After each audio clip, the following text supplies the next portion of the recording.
ฉันขอขอบคุณจักรวาลที่ให้ฉันมั่งคั่งร่ำรวยมีอิสรภาพทางการเงินและเวลา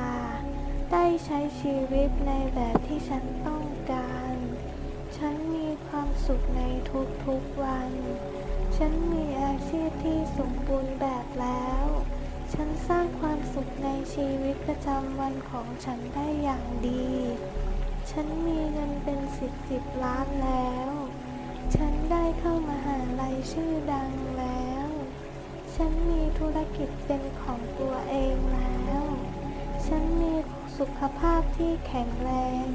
ครอบครัวของฉันมีสุขภาพที่แข็งแรงแล้วฉันเปิดประตูรับความสุขของฉันอย่างเต็มที่ฉันทำงานในธุรกิจของฉันได้อย่างราบรื่นแล้วฉันขอขอบคุณจักรวาลที่ให้ฉันมั่งคั่งร่ำรวยมีอิสรภาพทางการเงินและเวลา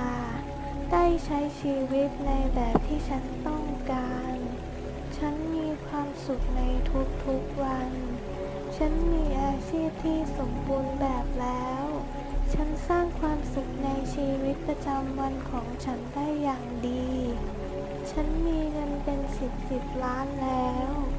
ฉันได้เข้ามหาลัยชื่อดังแล้ว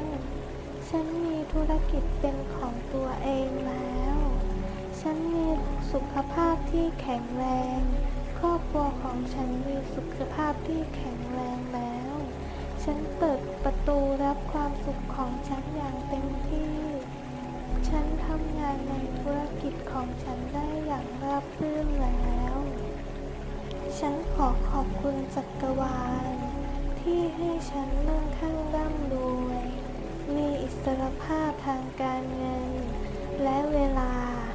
ได้ใช้ชีวิตในแบบที่ฉันต้องการฉันมีความสุขในทุกๆวัน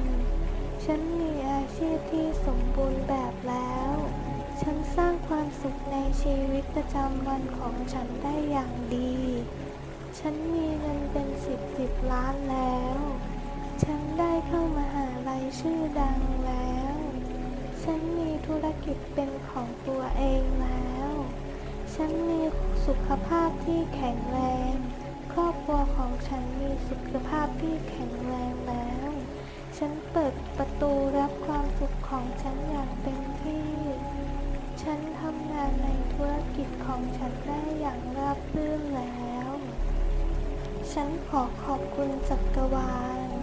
ที่ให้ฉันมั่งคั่งร่ำรวยมีอิสรภาพทางการเงินและเวลาได้ใช้ชีวิตในแบบที่ฉันต้องการฉันมีความสุขในทุกๆวันฉันมีอาชีพที่สมบูรณ์แบบแล้วฉันสร้างความสุขในชีวิตประจำวันของฉันได้อย่างดี